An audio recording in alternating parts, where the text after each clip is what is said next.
Hello and welcome to this episode of Voices of Fostering. Thank you so much for joining us. Now, today on the podcast, I'm joined by Steve. Hello, Steve. Hey, Helen, how you Hi, doing? thank you so much for joining us. Now, Steve, quite a lot when people are thinking about fostering, they might think, you know what, I've got a career that I really enjoy. I don't want to give that up.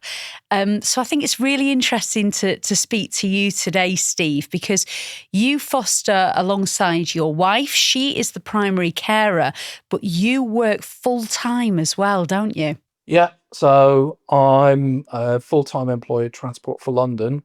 So what helps, I've got a hybrid working arrangement. So on days like today, which is roughly half of my working days, I travel to London, and half I work from home, which certainly Yeah. helps. But yeah, it means I've got quite busy days inside and outside of work. So you and your wife have been fostering for 5 years now. So if you take us back to before that, really, those initial conversations when you were both thinking about it, was it important for you that you could still continue with your career? Yeah,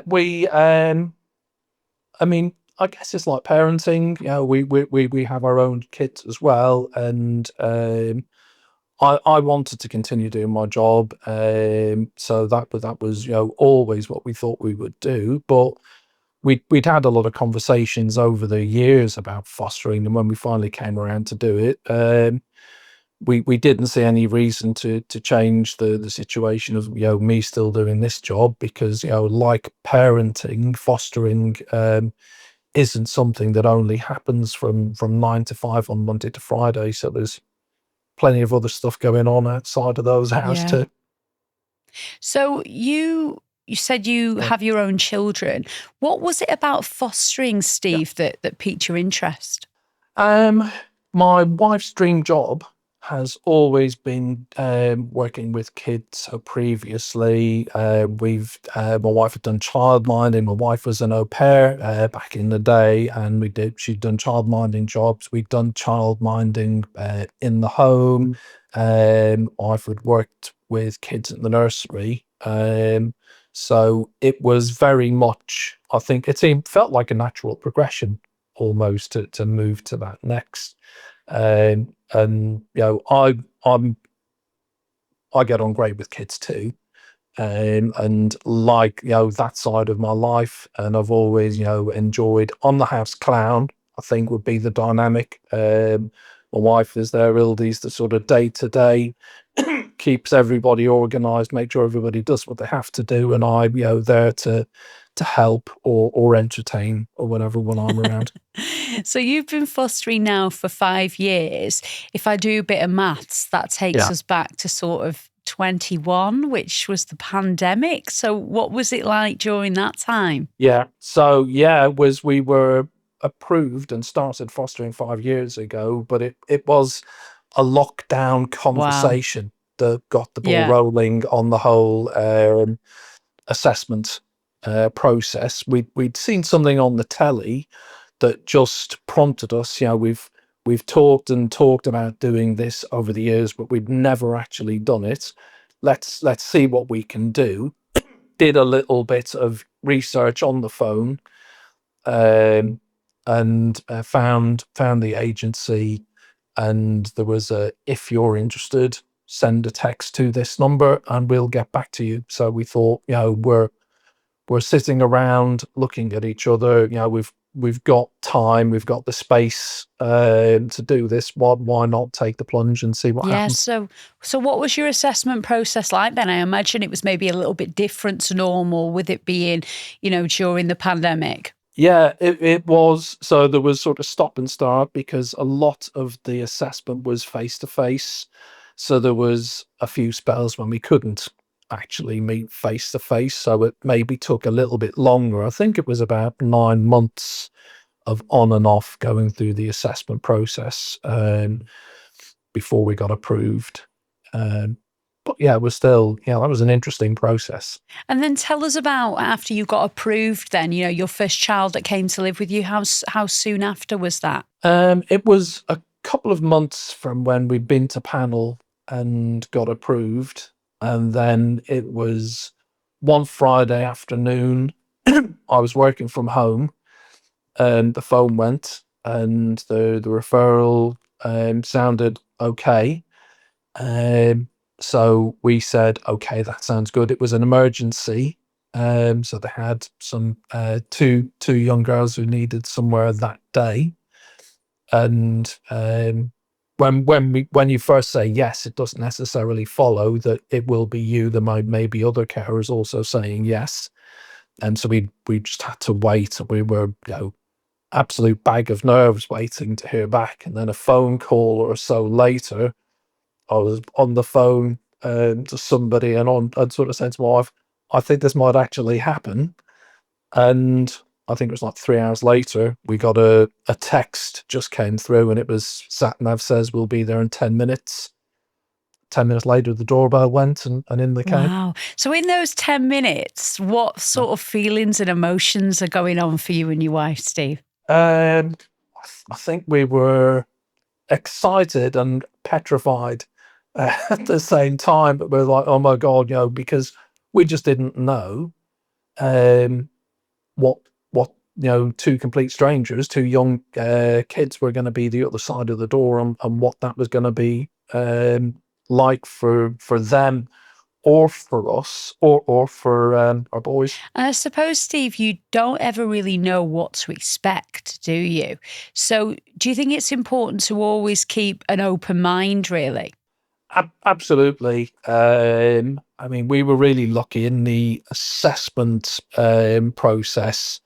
Our supervising social worker was absolutely brilliant, and they, made us think long and hard, because some people go in and think we want to look after just boys or just girls or just young kids or just old kids or whatever. And I think, people are like, we're as unique as our fingerprints. Everybody's different, and you've got to just sort of hear each case on its merits and think, you know, is this the right place for them? Are we the right people for them? Are they the right sort of people for us? And just don't discount anybody on a demograph or something like that until you've heard out what you're going to get. That what you get in a referral is often quite limited, so it's never the full story. But you've still got to, sometimes make a call. You can ask questions as well, but you've got limited information for all sorts of reasons, including, I guess, confidentiality. You can't get every detail. So how many children have you had live with you over these 5 years now, Steve? Um, those two were with us for a few years. We've had another young person who's been with us 3.5 years, at least 4 years this year. Another young person who's with us a couple of years at the minute. Another young person who was with us till they were 18 and left. So I don't know how many that was. Yeah, so quite a few then. And then we have also, it's a few, and then in between placements, we have done a bit of respite, which is when somebody comes to you for just a short Yeah, like a spell. So we've stayover. had a few other, or a weekend or a few days for holidays and things like that. Yeah. So the children and young people that have lived with you for 2 or 3 years, how do those relationships build over time, Steve? Do you are there like certain markers where you think, wow, we've really made a breakthrough here, or things are really improving? I think so, because everybody, when they first arrive, they've had another life before they walked into your home. And again, families are all different, so your norm is potentially quite different to theirs.